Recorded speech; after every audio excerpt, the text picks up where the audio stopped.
안녕하세요. 분할추에 대해서는 할 얘기가 너무 많습니다. 제가 많은 분들을 보면은 분할추가 무슨 만병통치약인 양, 낚시에선 절대적인 양. 과연 그럴까요? 그래서 이론적 근거를 먼저 제시해드리고 그 결과는 어떤 것을 목적으로 하는지에 대해서 이번 시간에는 알아보도록 하겠습니다. 분할추를 아주 많은 분들이 사용하십니다. 그런데 그 원리를 제대로 이해 못하고 사용하시는 분들이 반은 넘습니다. 그러면서 분할추 괜히 샀다는 얘기도 하는 분도 계십니다. 그렇지는 않습니다. 분할추에는 비상용으로 꼭 사용하실 수 있습니다. 그런데 제대로 사용하셔야 됩니다. 제대로만 사용하시면 목적을 달성하실 수 있습니다. 그럼 계절적으로 하절기에도 그게 꼭 필요한가? 그걸 꼭 사용하시는 분들은 그걸 해야만 고기 잡을 거라고 생각하시고 하시는 분들도 계십니다. 그 옛날에는 그렇게 안 하고도 잘 잡으셨습니다. 어떤 분이 100마리를 잡으십니다. 그 100마리를 잡으시는 분을 보고는 결과만 보고 대단하십니다 라고 말을 합니다. 물론 대단하죠. 10시간에 100마리를 잡을 수 있다는 건 그만큼 열심히 하셨다는 얘기입니다. 부지런히 하셨다는 얘기입니다. 그런데 꼭 그 양반이 아주 낚시를 잘해서만인가? 라는 생각도 해볼 필요가 있습니다. 100마리를 잡기 위해서는 1시간에 10마리를 잡아야 됩니다. 그러면 1시간에 10마리를 잡기 위해서는 60분에 거의 매 분마다 잡으면 60마리를 잡으실 텐데 여러 가지 로스 타임이 있고, 그래서 반으로 잡는다 그러면은 2분에 1마리라 그러면 30마리 잡으실 수 있죠. 근데 2분에 1마리씩은 낚시가 불가능합니다. 최소한 5분에서 7분당 1마리씩은 잡으십니다. 그러면은 거의 100마리 잡으실 수 있어요. 그러면 집어넣었다 꺼내는 것도 후다닥 꺼내셔야 하고, 뜰채로 후닥 해가지고 바로 빼내셔야 하고, 바로 놓고 또 밥 후다닥 따라서 또 던지시고. 중노동도 그런 중노동 없습니다. 근데 그분은 그러면 찌를 언제 채냐? 글쎄요, 몸통까지 올라올 때 여유와 즐김, 기다림 이런 거 없습니다. 그분만의 독특한 찌 움직임을 보고 정확하게 물었다 생각하시면 챔질을 합니다. 또 그분의 미끼를 쓰는 걸 보면은 절대 크게 쓰지 않습니다. 이미 불러놨기 때문에. 불러놓은 고기들을 계속 밥을 넣으면 빠져나가지 않습니다. 밥도 크게 쓰지 않고 바늘도 외바늘로 하십니다. 이런 낚시를 하시는 분들과 그저 가끔 담배도 한 대 피시고 음료수도 한 잔 마시면서 그렇게 하시는 분들과는 틀리죠. 여러분들 절대 100마리 잡으려고 노력하지 마십시오. 그 이튿날 온몸 파스 붙이셔야 됩니다. 그러다가 잉어나 향어 같은 거 또 걸리시면요, 정말 평상시 육체노동 많이 하신 분 아니면 못 견딥니다. 그런 점 참고하시고요. 단지 여기서의 채비편을 다루는 것은 많이 잡기 위한 채비편이 아니라 어떻게 하면 입질이 들어오지 않을 때 입질을 잘 받을 수 있는가에 대한 채비편입니다. 물고기의 입질은 먹이를 먹기 위한 행동의 모습으로 나타나는 겁니다. 찌를 잘 맞추어야 된다는 것은 늘상 강조하지만 2단 입수면 충분하십니다. 2단 입수의 종류도 많습니다. 잠깐 섰다 들어가는 거, 1, 2초 정도 더 섰다가 다시 들어가는 거, 또는 다 들어간 줄 알았는데 또 살며시 눈에 보이는 듯 안 보이는 듯 시간 지나면 막 1cm씩 들어가 있는 거. 이런 다양한 2단 입수는 추가 뜨지 않아야 한다는 대전제 조건입니다. 추가 뜨는 2단 입수는 2단 입수라고 하지 않습니다. 찌맞춤이 제대로 되어 있는데 추가 바닥에 어떤 식으로 얼마만큼의 민감하고, 그리고 목줄의 길이는 어떻게 오고 좀 더 합리적으로 쓸 수 있는가, 그거에 대해서 말씀을 드리는 겁니다. 설명을 이어가겠습니다.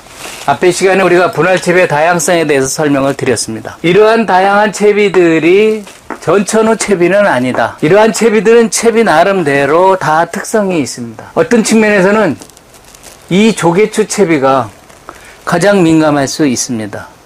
2단 입수가 이것도 되거든요. 70년대 낚시로 돌아가 보신다고 생각하고 이 채비를 한번 해보십시오. 낚시가 쉬워질 수도 있습니다. 바다에 닿는 면적이 큽니다. 추가 횡으로 안정적으로 있습니다. 동그란 것보다 횡으로 벌어져 있습니다. 그래서 닷의 역할이 동일한 힘인데도 닷의 역할이 좋아집니다. 그래서 입질이 깨끗해질 수 있습니다. 해보시면 아십니다. 요거의 경우는 편추를 사용하는 경우를 말하는 겁니다. 편추를 사용해서 이렇게 분할 채비하는 방식입니다. 추와 추를 갈라놓으면 다 분할이죠. 근데 근접해 있으면 그걸 분할이라고 하지 않습니다. 추가 떨어져 있어야만이 분할의 역할을 합니다. 바로 달아서 좁쌀추를 여기다 달아서 이 좁쌀추가 있다 그래서 분할로 보지는 않습니다. 분할일 수는 있지만 분할의 효과는 보기 힘듭니다.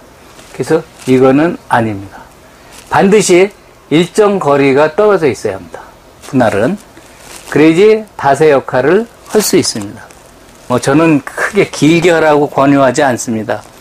장단점을 설명을 드리면은 이 덧줄이 길어지면 길어질수록 걸림, 꼬임 등 이런 식의 일들이 길면 길수록 많이 발생합니다. 짧으면 짧을수록 그런 일이 거의 없습니다. 결코 길다 그래가지고 유리한 것은 아닙니다. 더 민감한 거 절대 아닙니다. 특이한 것은 요거죠. 요건 긴 목줄의 채비입니다. 다시 요거는 더 그려서 설명을 드리겠습니다. 이것은 한동안 모 회사에서 만들어서 분할추를 변형하는 특이한 채비입니다. 여러분들이 두 바늘을 사용하시는데 두 바늘을 짝바늘로 사용하시다가 여기다 좁쌀추를 달고 여기에 있는 추를 일부 제거시킵니다. 일부 제거시키면 요 무게만큼 제거시키면 요 모습이 되는 겁니다. 그래서 일부에서 이걸 방랑자 채비라고 어떤 분이 정했죠. 저는 요와 유사한 형태를 에코맨 채비라고 소개를 했습니다. 제 아이디가 에코맨이니까요. 이것은 어떤 역할을 하냐면 가장 좋은 것은 바닥에 감탕흙이 있을 때, 한때는 이게 유행을 했습니다만 요즘은 별로 사용을 안 하시는데요. 굉장히 좋은 채비입니다. 편리하고요. 뻘에 추가 묻히지 않게 하기 위해서 이렇게 합니다. 그래서 추를 작게 하고 이런 식으로도 쓰고 아주 차이가 많게도 쓰고 또는 이렇게도 씁니다. 또는 이렇게도 씁니다. 이 상황에서는 미끼가 달려있을 땐 찌가 들어가겠죠. 이렇게 들어갔다가 미끼가 떨어지면 요 길이만큼 찌가 복원이 됩니다. 여기 밥이 떨어지니까 찌가 복원하는 겁니다. 이 채비의 다양성은 아주 재밌습니다. 여기다가 스토퍼 고무를 끼워서 이동을 시킵니다. 이동시켜서 쓰시면 됩니다. 재미난 채비입니다. 어디서 오셔도 아주 민감합니다.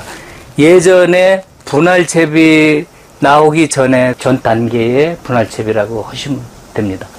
그 집어밥을 여기다 달아주시고 미끼밥을 밑에 바늘에 달아서 사용하는 겁니다. 한번 시도해 보셔도 좋습니다. 바닥이 감탕흙이 있을 때 이런 식으로 쓰시거나 수심 요 바닥층에 추가 다 있을 때 요거는 떠있게 하는 방법도 있습니다. 여기다 미끼를 답니다. 가벼운 미끼. 찌는 맞춰진 상태고 요건 되어 있고 요거는 집어밥입니다. 집어밥은 여기서 풀어지고 복원되는 방식이 아닙니다. 이거는 여기다가 수심을 맞추는 겁니다. 그럼 요거 미끼 때문에 가라앉을 수 있죠. 근데 그 가라앉지 않는 가벼운 미끼 글루텐이나 아니면 아주 작은 밥을 만들어서 아주 녹두할 만한 밥을 만듭니다. 이렇게 감탕하게 있는 상황에서는 밥이 이 위에 떨어지면 잘 못 먹습니다. 요즘 동영상들 많이 보시면은 감탕흙이 있으면 잘 못 먹는 걸 보실 겁니다. 여러 번 찍어서 흙을 밀어낸 다음에 밥을 먹습니다. 요게 이렇게 뜨는 미끼를 달아두시면 가지바늘 채비와 같은 효과가 있습니다. 지렁이도 됩니다. 구데기도 됩니다. 뜬 밥이기 때문에 끌고도 들어가고 올라오기도 합니다. 분할채비의 일종입니다. 아주 다양한 형태의 분할채비들이 있습니다. 이 분할채비로는 궁극적인 목적은 민감한 입질을 보기 위한 겁니다. 이 분할채비는 일정 거리가 떨어져 있고 추를 두 개로 나누었고 1대1 정도 또는 2대1 정도 그럼 30%가 되겠죠. 그런 식으로 분할을 해주면은 긴 목줄 채비로 가능하죠. 제가 얘기하는 건 뜸봉떨 채비 절대 아닙니다. 원칙적으로 추가 바닥에 닿는 얘기를 하는 겁니다. 지금과 같이 이런 다양한 형태의 분할 채비의 설명을 드렸고, 본론에 있는 원론을 얘기하겠습니다. 자, 분할 채비의 원리, 목적, 그 결과는 무엇인가? 그 중에서 제일 중요한 건 찌맞춤입니다. 이 채비 모든 것들이 다 2단 입수가 가능합니다. 찌맞춤은 절대적입니다. 찌맞춤의 원리, 추의 영역에 대해서 시끄럽게 전번에 떠들었습니다. 바로 이런 걸 설명하기 위해서는 그런 원리들이 있어야 됩니다. 추의 영역이 두 가지가 있는데, 하나는 닷의 영역과 밸런스의 영역이 있습니다. 밸런스와 앵커가 두 개가 가장 잘 맞춰지는 것이 2단 입수입니다. 밸런스는 상하의 관계 얘기이고, 좌우 수평, 정지관성에 관한 얘기입니다. 정지관성이 빨리 깨지면 찌도 빨리 움직입니다. 그 정지관성의 크기를 얼마로 하느냐, 그것이 작아지면 작아질수록 정지관성은 작고 민감해집니다. 그걸 설명드린 겁니다. 분할채비의 원리는 닷의 크기의 변화입니다. 정지관성의 크기의 변화입니다. 앵카는 목줄과 밥을 붙잡고 있습니다. 민감성에는 반비례합니다. 민감하고자 해서 분할줄을 써놓고 목줄의 길이를 10cm를 썼다.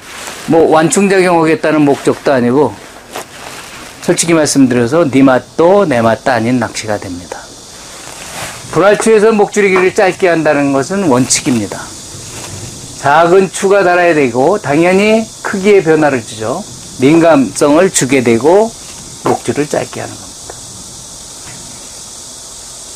분할채비의 원리를 다시 설명을 드리면, 닷의 크기를 얼마로 해줄 거냐입니다. 지금 있는 닷이 큰 추인데 큰 추를 띄워 올리고 잘라서 밑에 작은 추를 붙인 겁니다. 즉, 고부력을 저부력화해서 민감도를 향상시키는 거다. 이게 원리입니다. 그러니까 몇 프로의 기준은 없는 겁니다.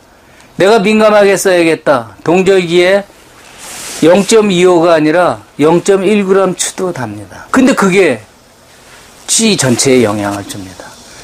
그러면은 찌가 안 올라오지 않냐? 찌 올라오는 거는 물고기의 이동 거리입니다. 저부력화 시키면은 찌가 잘 올라오는 게 저부력이 돼서 잘 올라오는 게 아니라 이물감을 덜 느껴서 잘 올라오는 겁니다. 결국은 찌가 많이 올라올 수 있는 요소는 물고기가 바늘을 물고 이물감을 느끼지 않고 천천히 상승하면 찌가 아주 이쁘게 스물 올라옵니다. 지난번 동영상 보셨죠? 물론 그것도 분할추 채비를 쓴 겁니다. 저는 봉추 분할추를 한 거죠.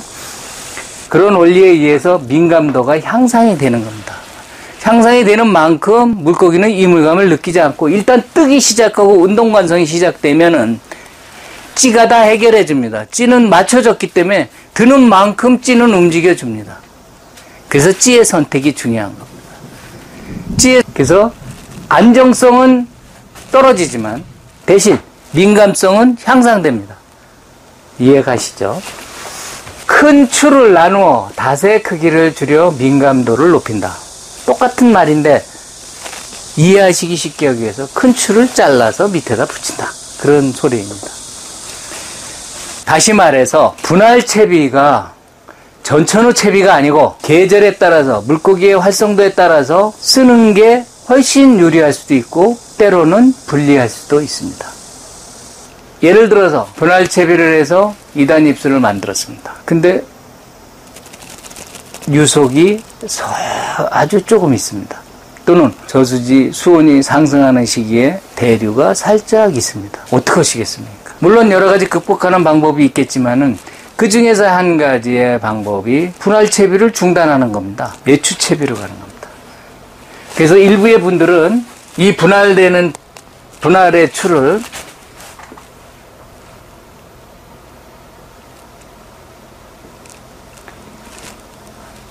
요 원추를 유동형으로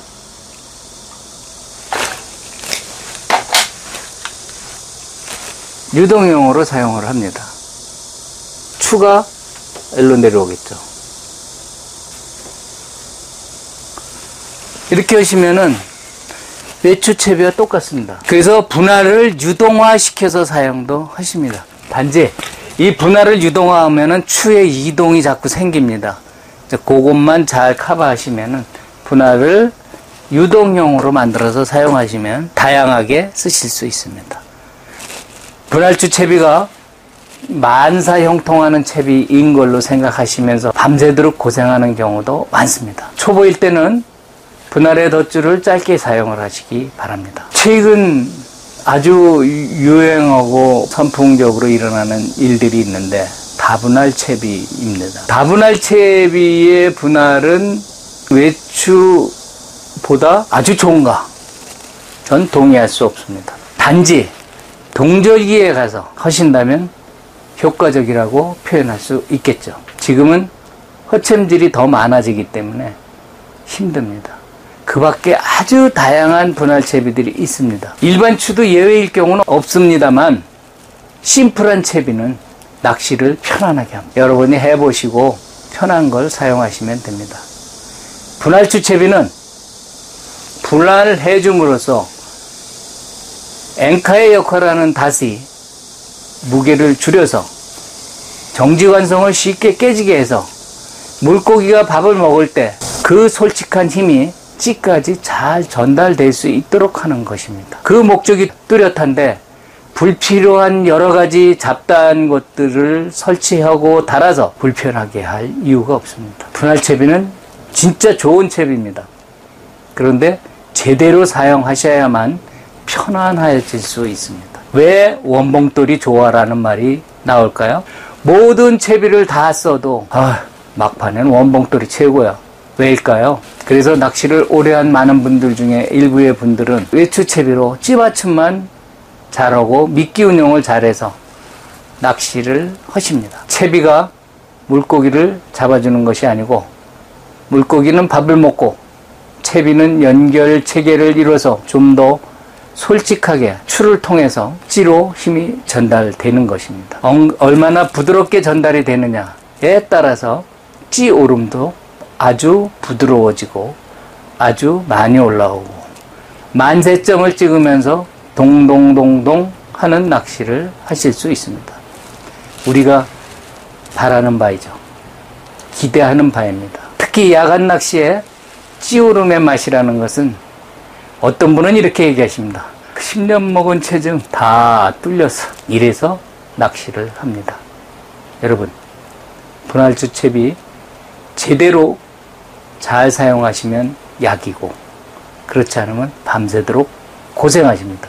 여기 현재 여러분들이 사용하시다 뜯겨버리신 채비들을 제가 회수해 놓은 것들이 좀 있습니다.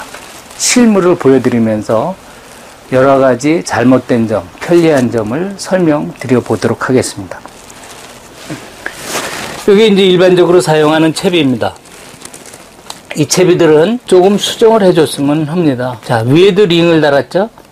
가운데는 추가되는 홀더형 추를 다셨고요. 그 다음에 다시 고리 스냅돌의 형태의 한쪽 돌에 있는 추를 다셨습니다. 얼핏 보기에는 괜찮을 것 같은 채비이지만 이분의 이용하는 생각은 이걸 분할의 개념으로 생각하고 유동의 개념으로 생각합니다. 근데 이거는요 이렇게 씁니다. 만약에 이렇게 쓴다면 무거운 찌맞춤이 됩니다. 안정감은 줄 수 있지만 이게 누르는 힘이 약하기 때문에 거의 눌려지지 않습니다. 그래서 거의 떠있는 상태가 돼서 헛찜질이 많이 나옵니다. 그리고 입질의 정확성이 떨어질 수 있습니다. 이분은 나름대로 이렇게 쓰는 게 편해서 쓰시겠지만 권장드리지는 않습니다. 그리고 찌맞춤을 이걸 다 달아서 맞추셔야 됩니다. 그러니까 이분은 자칫 잘못하면 무거운 맞춤이 되거나 뜬 낚시가 될 수 있습니다. 요게 일반적으로 봤을 때 요즘 나오고 있는 제품들의 긴 목줄 10cm를 다 쓴 겁니다. 근데 뭐가 문제인가? 왜 끌려 나갔는데 다 이유가 있어서 그렇습니다. 자, 요걸 당겨 보겠습니다. 자, 이렇게 당겼습니다. 메디가 있죠, 여기. 이렇게 메디가 생긴 거예요. 이 메디를 여기다 해 놓으시면은 추는 이렇게 있지만 이걸 이 바늘에 있는 미끼를 들면은 왼쪽 또 하나의 바늘이 움직이죠. 이렇게 하면 여기서부터 움직입니다. 이게 여기 밥이 붙어있는 상태에서는 이물감을 느끼게 돼서 이 힘을 여기에 전달하는 과정에 장애물이 됩니다. 그래서 원칙적으로 메디를 여기다 묶어내야 됩니다. 이렇게 묶어서 쓰십니다. 원래 중간에 메디를 매는 건 옛날 조개줄을 사용할 때 여기에 줄을 달기 위해서 했는 건데, 그거를 요즘은 조개줄 쓰지 않으니까 없어야 돼요. 바늘을 잘라내고 이렇게 벌려서 한 번, 두 번 빼내는 방법으로 해도 그대로 묶이겠죠. 더 쉽게 하시는 방법은 비틀어서 밀어놓고 잡습니다. 이렇게 잡은 다음에 살살 당기면서 놓습니다. 그러면 딱 매디에 걸려. 이렇게 되죠. 이렇게 되고 이렇게 되죠. 그러면 이 바늘은 당연히 간섭을 받지 않습니다. 그리고 이제 아까 설명드린 봉추채비죠. 이 봉추채비는 밑에다 바늘 다시고 편납을 사용합니다. 요거는 이제 긴 분할 채비죠. 긴 분할 채비입니다. 이분은 두 군데를 잘못 하셨네요. 아까 얘기한 메디가 여기 있죠. 이건 잘못된 메디입니다. 이건 묶인 것 같긴 한데 이 메디가 여기 생겼죠. 바로 이런 게 밤에 어려운 겁니다. 길게 만들면 잘 묶입니다. 자, 이것도 길죠. 길다 보면 밥을 달면 커지니까 던지다가 제대로 잘못 던지면 이렇게 튀어 올라오고 여기 걸리고 그래서 수심이 달라지고 쑥 들어가고 그럽니다. 그래서 이건 너무 길다는 것. 5cm만 하셔도 분할의 역할은 충분히 합니다. 한 가지만 더 소개해 보도록 하겠습니다. 편대채비입니다. 지금 여기 두 개의 편대채비가 있습니다. 뭐 회사는 어디 회사 건지는 잘 모르겠습니다만 두 개의 편대채비가 있는데 정석으로 3cm 이하로 잡아줬습니다. 이건 좀 길죠? 이거는 이제 여기다 줄을 달아서 또 새로운 무게를 주셨고 여기는 후크를 다셨고, 이분의 경우는 이게 너무 짧습니다. 아무리 편대를 할지라도 물고기의 이물감을 느끼게 하는 요소는 최소한 3cm는 떨어져 줘야 합니다. 자, 이런 것들은 뭐 상관은 없습니다만 밤에 떨어지면 낚시 못 하시는 거죠. 이것도 그 편대의 일종인데 이건 형상합금으로 만든 것이고, 보니까 이건 형상합금이 아니고 철사입니다. 강철로 만들어진 겁니다. 이렇게 구부러지는 단점이 있죠. 그래서 회사 거마다 다양하지만 하나의 가격이 만만치 않죠. 그거는 본인들이 선택해서 사용하시면 됩니다. 이게 편대채입니다. 굳이 편대는 이렇게 안 쓰셔도 됩니다. 보통적으로 사용하는 편대입니다. 여기에 추가 있을 수도 있고 추 없어도 됩니다. 편대 자체가 땅에 닿아 있어서 지렛대 역할 같은, 이렇게 들어도 이쪽에 영향을 안 받게끔, 이거 영향 안 받고, 그래서 찌가 움직이죠. 네, 오늘은 특별 채비편에 특별 두 편을 말씀드렸습니다. 말씀드릴 내용은 훨씬 많지만 더 다양한 미끼와의 연관성, 찌와의 연관성, 찌맞춤과의 연관성, 이 세 가지 모두를 다 병합해서 채비편에서 말씀을 드릴 겁니다. 채비편에서 분할채비에 대한 내용을 깊숙이 배워보시기 바랍니다. 오늘도 제 영상 시청해 주셔서 감사드리고요. 저는 오로지 바닥 올림낚시, 추는 바닥에 닿아 있고 찌는 올라온다 하여 바닥 올림낚시, 그 바닥 올림낚시만을 추구하는 연구를 합니다. 분할채비 좋지만 너무 지나치게 다분할이나 다양한 형태로 하면은 점잖은 찌오름을 보실 수 없을 수도 있습니다. 낚시는 무한의 변수들을 내 찌 하나에다가 담아내는 겁니다. 내가 볼 때 편안하게 그리고 예쁘게 하늘의 별 하나를 더 만드는 작업입니다. 찌가 올라오면 하늘에 비쳐서 별이 반짝이는 모습입니다. 다양한 낚시, 다양한 즐거움은 바닥 올림 낚시가 최고입니다. 오늘도 저희와 함께 바닥 올림 낚시 즐겨보십시오. 행복하십시오. 감사합니다.